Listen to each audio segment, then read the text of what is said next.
All right. Well, let's talk about birth wound. I did do the birth wound, but I didn't get a lot of dreams. So, what would you advise? Here's what I suggest: waking dream creations.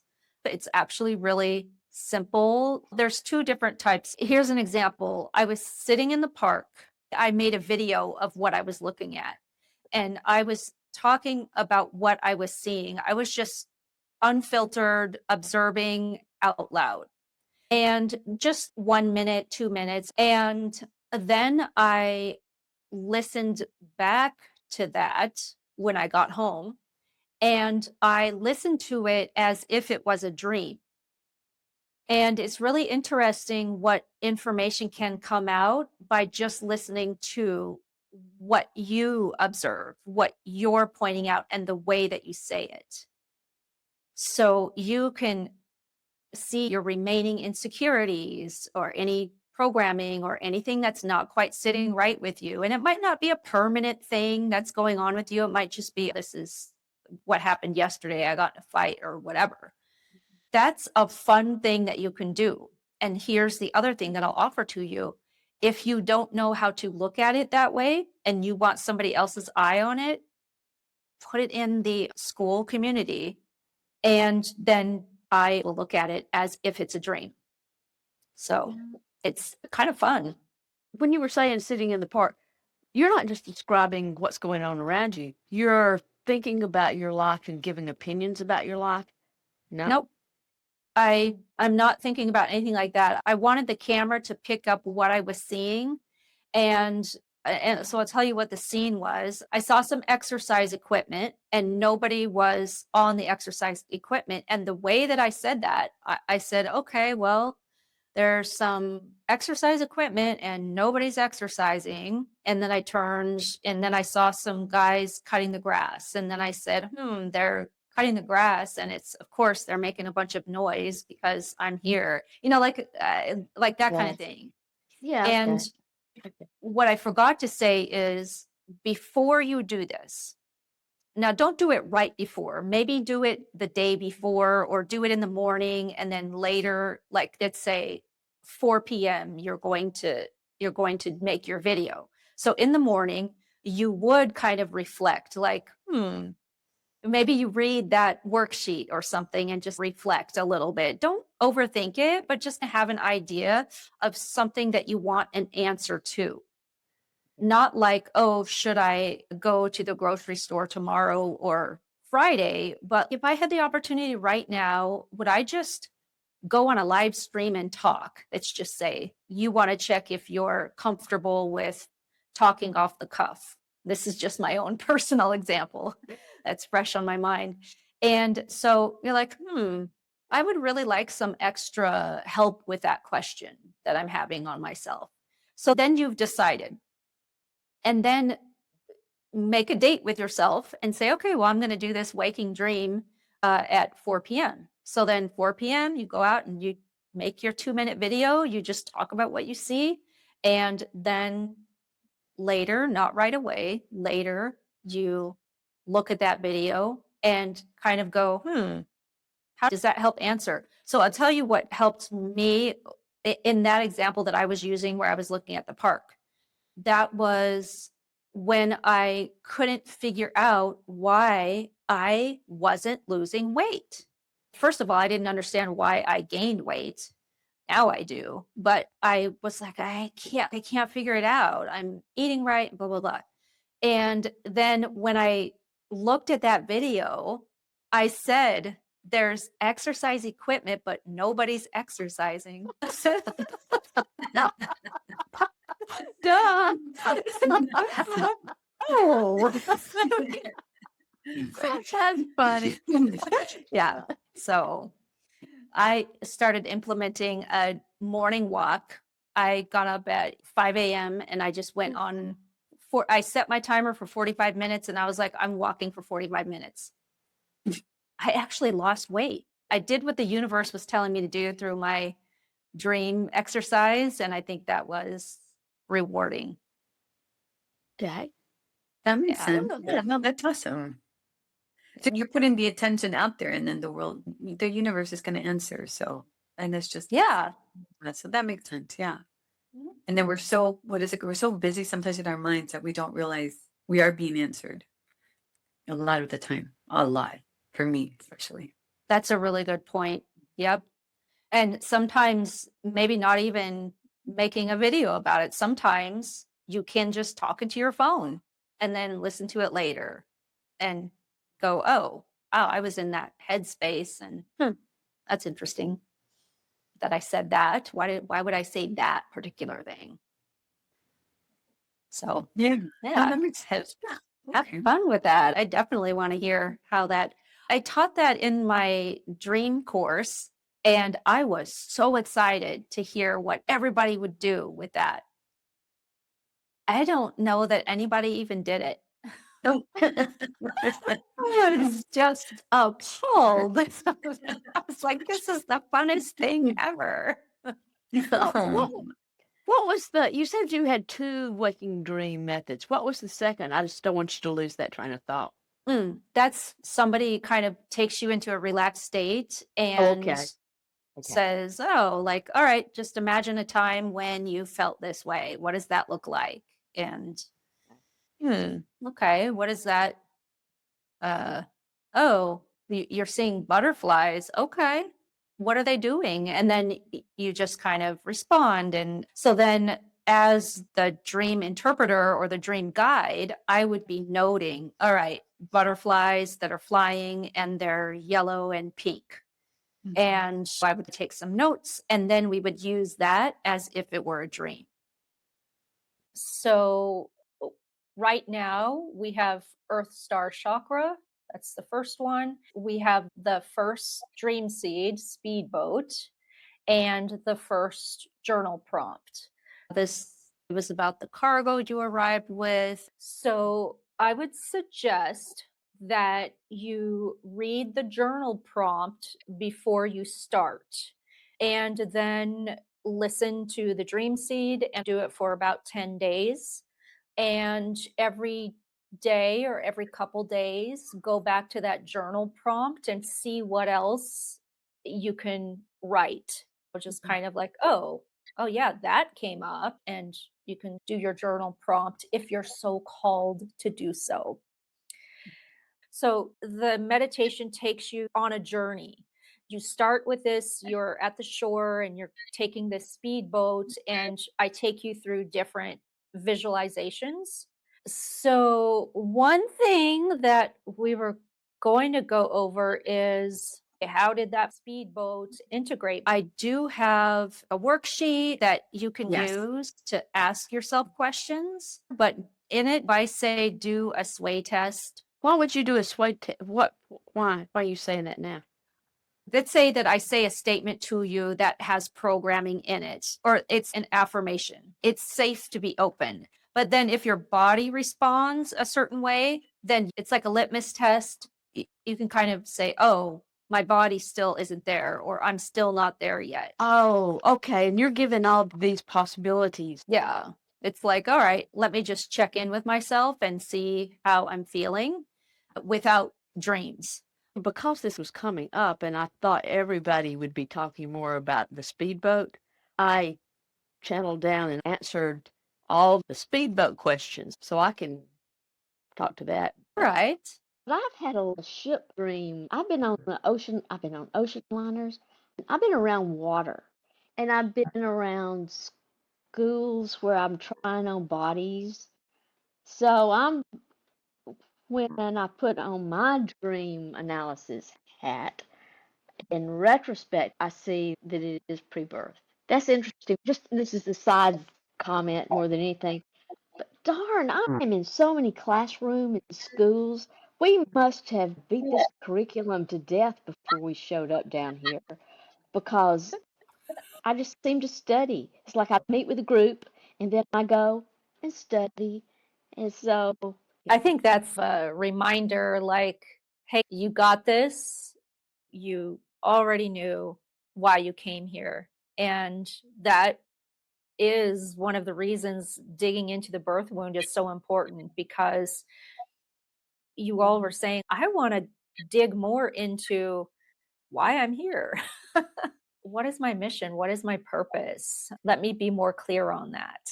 So, yeah, that kind of dream is really helping you be clear on it. And with the trying out different bodies, that's awesome.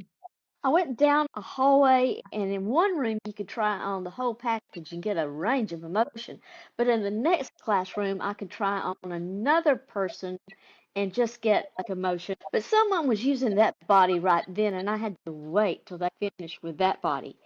And at the time, it made great sense. But boy, when you read that a week later, that's like, whoa, that's kind of spooky. Well, I will tell you this, in another birth wound group, there were probably 3 different people who had this same kind of theme in their dreams, like what you're talking about. And when I dug into that, what I found was that there's the type of incarnation that is not birth, but it's not like you're taking over the soul. It's that you are held in the sacral chakra area of another person that you have a partnership with so that you can experience life and learn some of those lessons through that person. Wait, through another baby or through the mother here? Through the Through the mother. And it's not always a female either. It's male, female, whatever. It's like a person that you have a partnership with where you're like, I'm not going to incarnate, but I'm going to be held in your sacral and oh, okay. experience this. Wow. Yeah. Wow. If just one person had it, okay, that might have been a one off, but several people had it. The first journal prompt questions. When you think about being here on earth, what's your immediate feeling? I like Earth. Let me say that right up front. But I've had so many dreams where I was running for the hills. Kind of, kind of thing. I don't know about this. So I don't know. I think I had to be talked into it. Now I feel in a place where I'm freer to create without so much structure around me. How about that? So yes. Okay, like it. Do you ever feel in any part of your life like you're overlooked, left out, or forgotten? Oh, sure. But now I think it's their loss. Very good, very good. And sometimes I think I might even be doing it by design. So that's kind of the feel of those journal prompts, is just to get you thinking about those things. About the birth wound thing, how do we have a sense when something is resolved? So I think What's that's wrong? why, obviously, that's why looking at your dreams is so helpful, because your dreams will show you really clearly something being resolved if you're focused and working on it. But if you don't remember that particular dream, like maybe you won't get another one that tells you that because you're already moving on. Yeah. But with, let's say, with the journal prompts, you'll write some things about, okay, well, here's my state of mind right now. Here's this programming that I recognize within myself, or here's a thing that happened where I really did feel overlooked. I wasn't invited to this wedding. Then, as you're working through it, you might actually find when a similar thing happens, and then you have a different outlook to that, or you're able to look at it in a different way. It may not happen for 3 months because opportunities to see your growth can be spread out, right? But I think it's fun if you have the journal stuff written down. You can go back at one point to a similar situation that happens in the future and go, "Oh my gosh, this was a birth wound." And you can go back and see what you thought about it then and how you feel about it now. You can also do that sway test. So I sort of built that in, and it's a way to, especially if you don't remember your dreams, it's a way to see how is this still hitting my body. So, do you know what the sway test is? So, for anyone who doesn't know what it is, you basically stand as level and stable as you can and ask a question of yourself. And then your body will react to that, either by just staying in the same position or moving forward suddenly or moving backwards suddenly. And so you're treating your body like a pendulum. If you make a statement and your body jumps forward, then that's affirmative. And so backwards is, oh, that doesn't resonate. And then not moving is neutral or I'm balanced in this area. If it's programming, you could say, how does I feel seen? How does that hit me in my body? So you would stand up and just close your eyes and relax and then say, I feel seen. And then if you bump back a little bit, that means, oh, no, no, you're not there yet. Okay. Okay. Okay. That said, pendulums are not 100%, channeling is not 100%. So it doesn't mean that you haven't integrated it. It could mean that. It could also mean there's a little bit more you could do there. Or you might just want to try the next day and see. It can be yes, no, neutral. You could look at it that way, depending on what the question is or what the statement is. So if the statement is, I feel seen, it's like an affirmation. Well, then if you say, I feel seen and you go forward, well, then yes, it's true. My body is agreeing. If you say something like, nobody sees me for who I am, and then your body goes forward, okay, yeah, I truly believe nobody sees me for who I am. So it would be the opposite depending on how you wait, is that right? I'm confused now. Is anyone listening to me? Maybe you should. It's going to email me and say, you make no sense, Janice. Well, what does your body do if it's neutral? Is it sideways or it doesn't do anything? It either doesn't do anything or just kind of gently sways around like, oh, I'm feeling good here. That could also be, or that's not really a good statement. Could be dig a little deeper on that one or work on your language. The whole reason Okay. that we're using our body or even a pendulum is because we know the answer.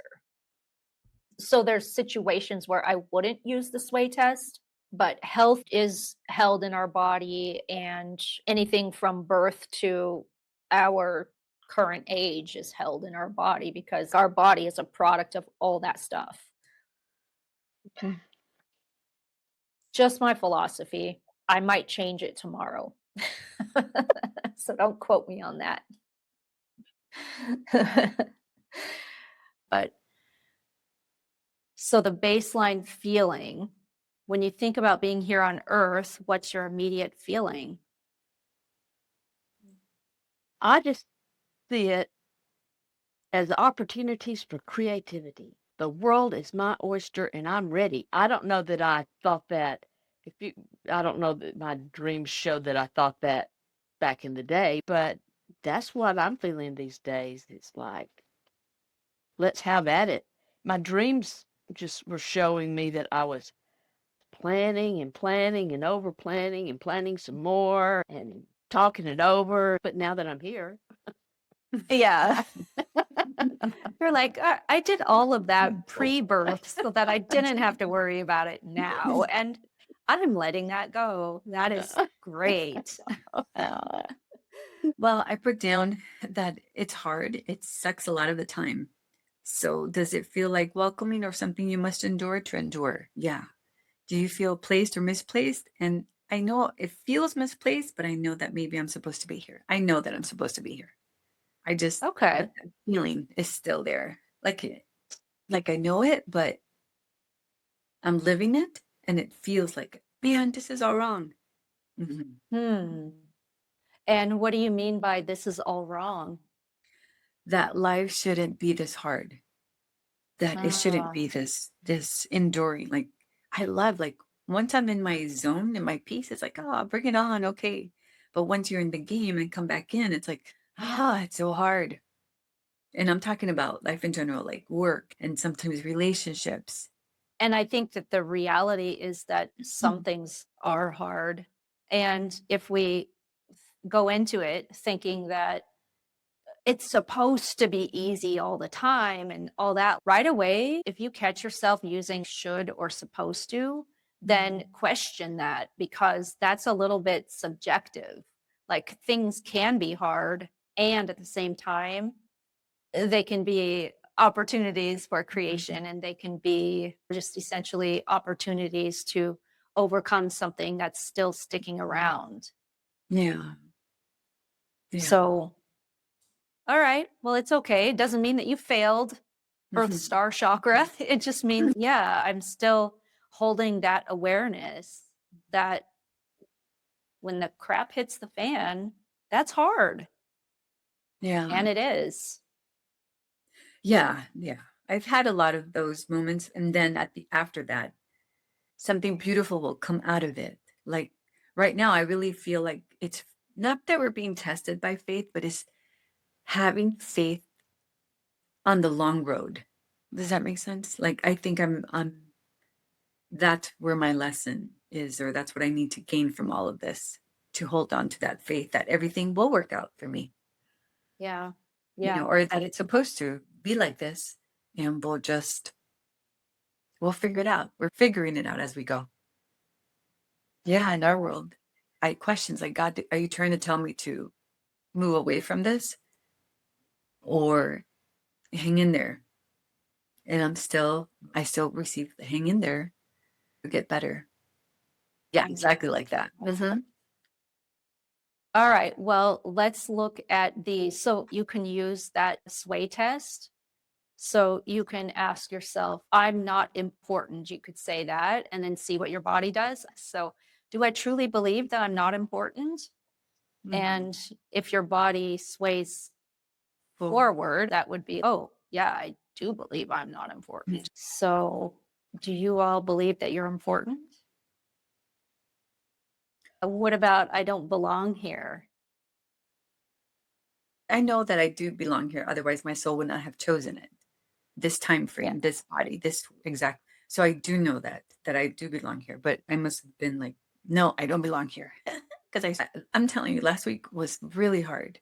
It was Okay. hard. Okay. Well, no Like, wonder. Well, then I would check in again yeah, and yeah. This weight see test. I'm going what, to use this weight test for this and see yeah. if it still rings true.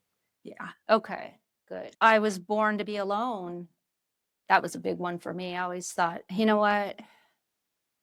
I don't need to be around anyone else. Life is hard by default. Yeah. Yeah. That one I did circle. We were taught also that life is supposed to be hard. You're not worthy. Like with church, you're not worthy unless you work hard, you sacrifice yourself, that kind of mentality. Exactly. It's like less valuable somehow. I mean, and I think the thing that makes that hard is that when you think about the things that you have struggled for and you obtain them, they are super valuable, but that doesn't mean that other things aren't valuable if you haven't Right. worked your butt off for it. Right. Okay, I have to figure out everything on my own. I circled it Oh, okay. because I was taught to be, I became very independent. Yeah, and that's different, right? Okay, I was taught I'm on my own, but that was wrong. Whoever taught me was wrong. Yeah. They didn't look in the teacher's manual on that one. No, no, but yeah. So you could catch yourself in those moments where you're like, all right, there's 500 things and I got to do all this. Then you could just remind yourself, because I know that you're good at that now. You can Yes. say, oh, I'm doing this because I was taught that, but that teacher was wrong. Yeah. No, for sure. Well, this one kind of goes along with that. There's no real support for me. So I feel like if you think you have to figure it out on your own, then that must be because you don't think there's any real support. So that might be a thing to just write, oh, oh, actually, no, there is support. My daughter does XYZ. My husband or partner does XYZ. So sometimes just have a real check-in and see it on paper is helpful. Yeah. I was placed in the wrong environment. What do you all think about that? I started the I am not important. I was born to be alone. And then I read the rest, and there were shades of me all over the place. But I thought this worksheet was particularly useful because underneath all your questions is you're really asking, do you think you're worth it? Mm. And no matter what I said yes to in terms of being a lack or a fault, it really just always came down to that. And I always thought that I thought of myself on good days as worthy, but apparently I don't. And it was a kind of a big come to Jesus that I have not claimed my space Yeah, with more authority, you know? that's interesting. So I think as you go through this, it's going to help you get there. And that's why I said it's not like you would fail Earth Star. It's just like, all right, yeah, I looked at all the cargo that I was aware of. And so now you're going to start going through all these stuff that you're unaware of. And that's the whole thing, right? You're unaware of your birth wound. So the I'm not worthy, that's probably your core birth wound. And I was just thinking about this a couple days ago because I made a video just about birth wound. And so I really had to articulate it.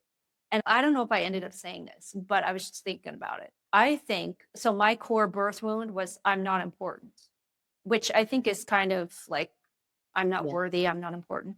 And underneath everything is that actually literally the core birth wound of like being born. Every And I don't know, but it's like I'm not worthy. I'm not important. I shouldn't be here. I haven't earned space. You know, all those things that you're saying kind of sound like the same thing. So, yeah, it's not just looking at the stuff that you're aware of, it's looking at that. And once you get that core wound, that is so valuable. Not once you get the wound, but once Yeah. you know what Know the it. wound is and you can say what it is and understand it and really feel that, then that's when you accelerate on peeling that off. But once you claim that birth wound, once you acknowledge it, then also it puts you in the position of being responsible to it. Then you got to step up. If you're going to be worthy, then you've got to show up. You've got to be that leader. You got to say your tune. But sometimes it's just easier. Sometimes it's just easier to not be worthy. Yeah, yeah. Than to, That's why you did it all those years, right? So now you have to practice, as you know. So you have to practice what it's like to be worthy, and you don't know what it's like. So now it's letting yourself have the trial and error. It is safe now to make mistakes and to be a little bit too worthy or too entitled. And then, oh, I should dial that back a little bit and, no, be a little more considerate, whatever. Yeah, you're in this trial and error now because you don't know how to do it. So it's good. It's all okay. Beautiful convo. Okay, life reflection. Instead of analyzing your whole life, look for patterns. Did any of these three patterns, is there anything that you wanted to talk about? For me, it's not being seen, and I feel like I'm overridden a lot. Where in your life have you felt left out, overlooked, and forgotten? It's in my finances and relationships. Either I'm not seen or overridden. It's been a little bit tough. So do you tend to withdraw or try harder to be seen? I withdraw and settle for less. I don't try. I just go back Okay. to my clam. Mm-hmm. Wow. I got the chills when you said, I don't try, Mm-hmm. because that sounds like, well, I'm not worth it. I'm not worth it to be No. seen, or Mhm. like it doesn't matter. I don't matter.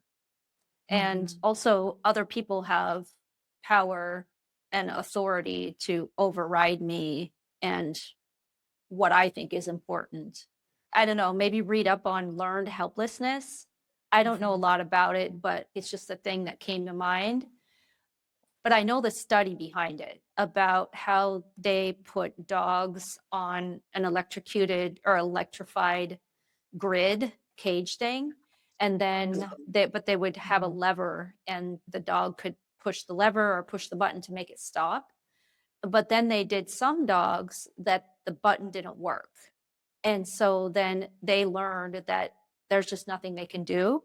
And then all they had to do was step over this little barrier to get to a non electrified one. And Mhm. they just wouldn't do it.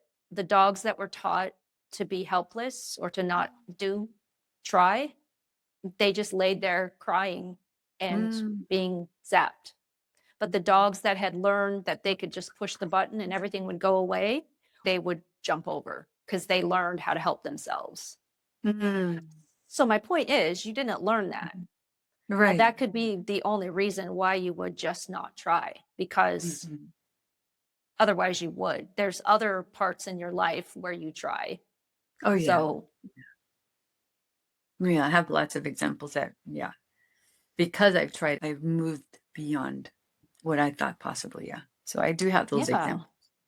So you could take the examples of being overridden and try to come up with something really concrete, like XYZ happened and I felt overridden. I felt like I wasn't important. And then, like, maybe write a little arrow and say, oh, but there's this time when I wasn't overridden or when I did try and XYZ happened, Yeah. to just kind of give yourself that evidence in front of you to see that what happens when you do try, like Mhm. you will be successful and you Yeah. don't need to be the dog that's being electrified. I tended to just want to hide. It's the old basic that I've had opportunities where I have shown and that I was good and blah, blah, blah, blah. But I was always kind of embarrassed by it. So I played it down and backed away. And so you could either say it was back to my not feeling worthy or that I was just lazy. Could be both. It could be both. But basically, I'm more comfortable in the support role than I am the star role there. Yeah. Well, and I'm just thinking the reason that you could be lazy, that say, or procrastinate, could be because you feel unworthy and that's how you deal with it. Like, okay, I have this feeling Yeah. of unworthiness and I don't know what to do with that. But I know if I procrastinate or I'm lazy or I don't do that great thing that would put me in the spotlight, then this uncomfortable feeling of being not worthy goes away because I don't put myself there. So I, that could yeah. just be related to Yeah. that. Yeah. Yeah. Yeah. So for that condition, I would say that you've got to put yourself, you've got to do something. Could be small, but I just had that example of recording myself and talking off the cuff without being prepared. That was a big one for me. That might be something for you because you like to plan and know Yeah. things in advance and all that. So it might be interesting to see, hey, could I just impromptu have a webinar and invite everybody in school community Well, to listen to me? well, to your point, and honestly, this worksheet, having filled it out last week, I just this morning I presented to a group Oh, and I didn't need to. I just glowed for the heck of it, and I would rather have heard their glows than my glow. But it was a test. It was a line in the sand about showing up. And I did. I took a step in that world. I want to find the That's little awesome. icon to give you accolades. Wow. Yeah, that's exactly what we're talking about. And you already did it. Well, I mean, seriously, this little worksheet was like wave it in my face. It is time for me to get my act together. So here I am. There. Yeah. Ah, that's beautiful. I'm so proud of you. Spot the programming in real time. So, yeah, I guess I talked about this earlier. Notice moments or memories where the belief was activated. What would I have to believe right now for this to feel true? So, that's kind of an interesting question. How can I make this feel true to me? In that one, this is where, and it makes so much sense because anytime I keep quiet, I want to say something or speak up, but I keep it inside. It feels like I don't belong, like I'm not worthy of saying something. And something goes in my head like, all right, they're not going to believe it, or they already made up their mind. So I won't say it. But it's like, I should be saying it. So that way, one, maybe it's not true what's in my head, right? So speaking up when I have to learn how to do that because, yeah. Yeah. And that was key, what you said. It might not be true in my head. Yes. Yeah. So when you're not speaking up, what's true to you is here's what you have to believe right now in order for that to be true. That it means that nobody really cares what I have to say. And that is not true. That is not true. You are wise. You are experienced. You have your own take on things. You think of things that other people don't think of. These are all things that are true. But isn't that funny that programming is behind the scenes? It's there. And it's like, Yeah. for sure. Yeah. And then if you're not working on addressing that program straight on, then you are getting to emotions and beliefs and, default actions of shrinking or whatever. But the thing behind that is the why. What Yeah. is that computer program? Yeah. Okay, well, now we're allowing that new orientation and complete these statements in a way that feels natural for you. So let's pick the one that you were working on. So yours was nobody truly cares what I have to say. So what about maybe can you make a sentence about that? About not speaking up. This is I wrote down. Maybe I don't have to prove I belong because I was born worthy. I did that. But this one was good too because I said maybe I was never actually left out, which is sometimes what I feel like when I don't speak. I just imagine it. Yeah. I was like, oh yeah, that's so true. That is so true because many times then we speak up and it's like, no, that's not what I was thinking, or vice versa. Yeah. You all are so insightful. I had maybe I don't have to prove I belong because I do not require other people's validation. I just feel grounded in myself.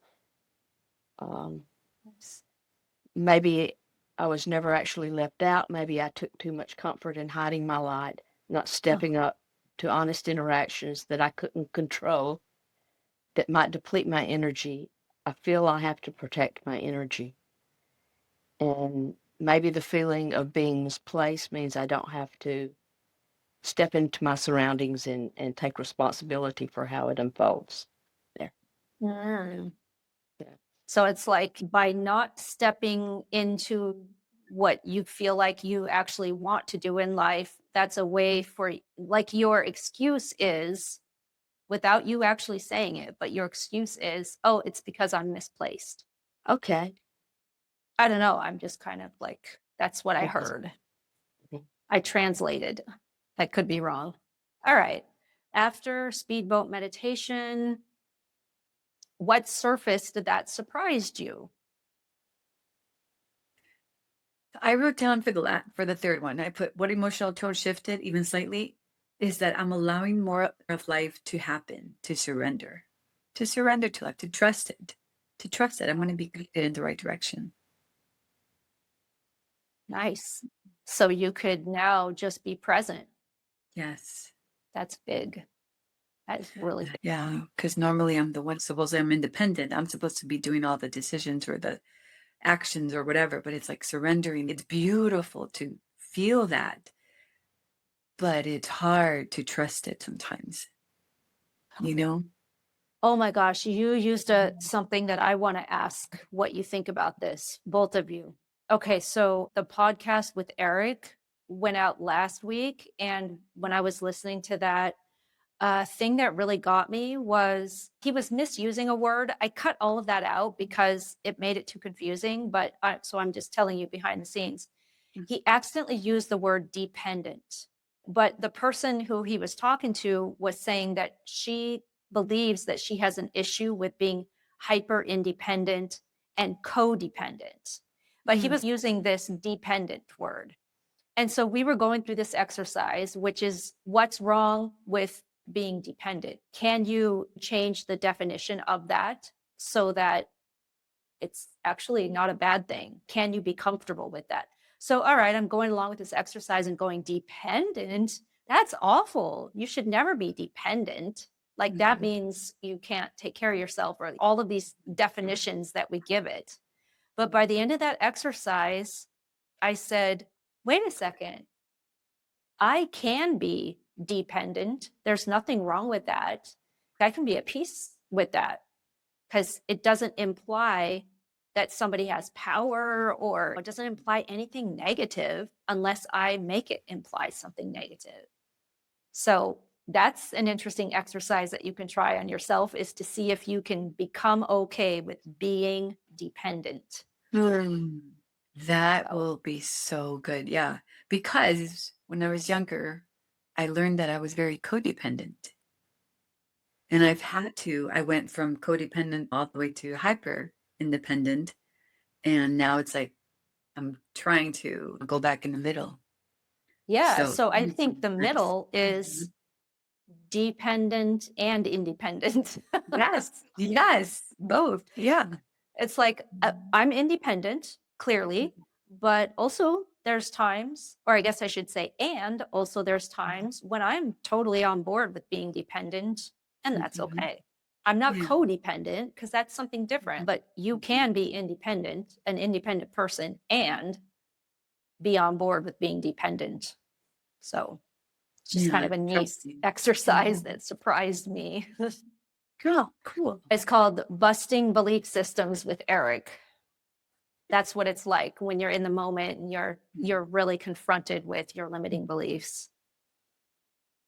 You know, getting Alzheimer or being in situations where a partner or somebody is going to require caretaking, it's one thing to think that you're going to be the caretaker and blah, blah, but to realize that you could be the one that is the dependent, and that you're going to need to be a receiver big time. And just listening around, you realize that it really is all part of a continuum, that it's just an experience. But I've had a thing against being dependent, and I've needed to relook at it too. Mm. So, Well, the fact that you have looked at it, it's Huge. big. Yeah. Can you imagine that being behind so many things in your life? It manifests in so many different ways. So, yeah, that's really big. Well, the second is Sunspark. So that is basically you're a spark, and it's trying to get you to remember that spark of life. Like, I can't wait to be here. And it's meant to do that, but it does it in an interesting way. Okay. I thought it was related to root and throat chakra. So that's what the prompts are. I'm like, oh, that would be interesting. Yeah. Yeah. And I think root because it's like you're very basic. And the throat because it's like your expression that's your spark. So if you lost your spark along the way, Mhm. All right. I love you all so much. You know where to find me. You can find me on school. Happy journeying. We will see you next time.